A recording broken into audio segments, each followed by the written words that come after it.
और हिमाचल प्रदेश के रामपुर के पास जमात खाना में बादल फटने से कई वाहन बह गए। शाम 6 बजे के करीब रामपुर के साथ लगते जमात खाना क्षेत्र में अचानक बादल फटने से भारी तबाही मच गई। एक रिपोर्ट।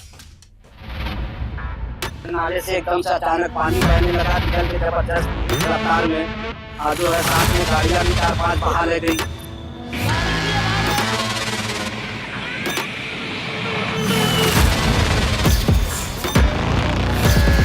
तिनके की तरह बह गई कार।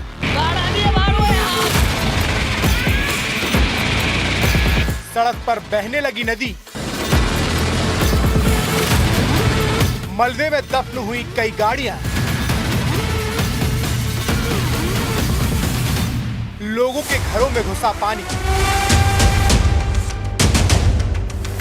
तबाही की ये तस्वीरें हैं हिमाचल प्रदेश से, जहां रामपुर के पास जमात खाना में बादल फटने से कोहराम मच गया। कुदरत के इस कहर के बाद जो तस्वीरें आई वो हैरान करने वाली है। बोलो ना बादल फटेगा, बोलो ना। अभी बात ही कर रहे थे, उतने में फट गया। मैं बोल ही रहा था बादल फटेगा। देखिए बादल फटते हुए मेरे को अब जाना है, तेरा क्वार्टर का है। एकदम 1 सेकंड में है पानी।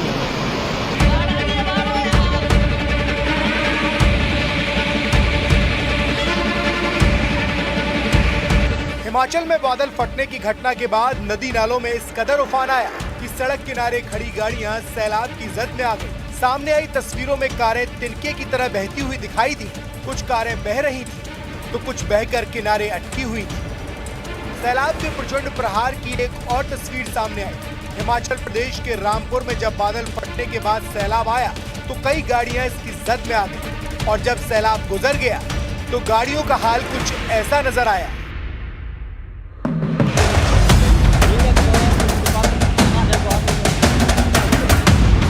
रामपुर में पानी का वेग इस कदर था कि वो नदी नालों में नहीं समा पाया। हालात ऐसे दिखे कि सड़क पर सैलाब आ गया, जिससे लोगों की मुसीबतें 4 गुना बढ़ गईं।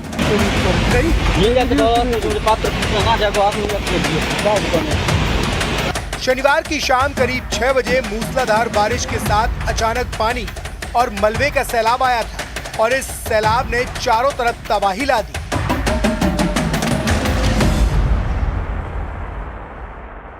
कल शाम को ऐसी बारिश आई जबरदस्त, आंधी तूफान के साथ, ओले के साथ, और जो है नाले से एकदम से अचानक पानी बहने लगा, निकल के जबरदस्त रफ्तार में जो है साथ में गाड़ियां भी 4-5 बहा ले गई। हमारे घर के बगल में बाढ़ आई है, सारी गाड़ियां बहा के ले गई और हम नंगे पैर बच्चों को लेके भागे हैं। ना कपड़ा ना कुछ, ऊपर बारिश हो रही थी।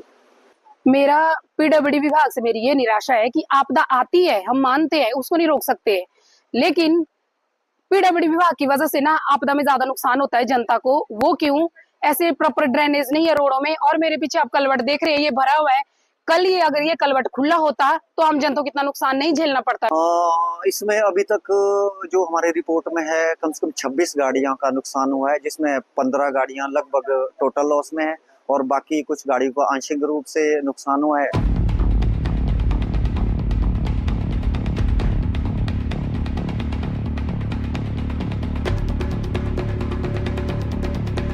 कारों की समाधि की ये तस्वीरें इस बात की गवाही दे रही हैं कि यहाँ कितनी बर्बादी आई। अचानक से बादल फटने के बाद आसमान से हुई बारिश ने सैलाब का रूप ले लिया। पानी के साथ मलबे ने भयंकर तबाही मचाई, जिसका अंजाम कुछ इस कदर सामने आया कि तबाही का मंजर ऐसा दिखा कि कुछ गाड़ियां आधी दफ्न दिखी तो कुछ गाड़ियां जमींदोज नजर आई। सड़क किनारे खड़ी करीब 25 गाड़ियां मलबे में बर्बाद हो गई।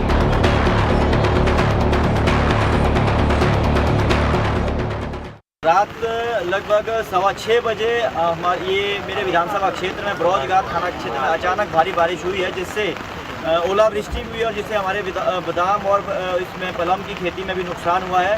परंतु साथ ही साथ हमारे आप देख रहे हैं कि हमारी गाड़ियां बह गई हैं। 24-25 गाड़ियों को नुकसान हुआ है और घरों में लोगों के पानी चला गया है। और मैं यही चाहूँगा प्रशासन से और जो सरकार का तंत्र है, पीडब्ल्यूडी महकमा है और रेवेन्यू डिपार्टमेंट है, कि लोगों का जो नुकसान हुआ उसका सही आकलन करे और तुरंत प्रभाव से यहाँ पे जो बचाव कार्य किया जाए। हिमाचल के रामपुर इलाके में भारी तबाही हुई है। कई लोगों के मकान टूट गए और जब सैलाब आया था उस वक्त का मंजर और भी भयानक था। घर के सामने पानी और मलबा प्रचंड वेग से गुजर रहा था, जिसे देखकर वहां रहने वालों की रूह कांप गई।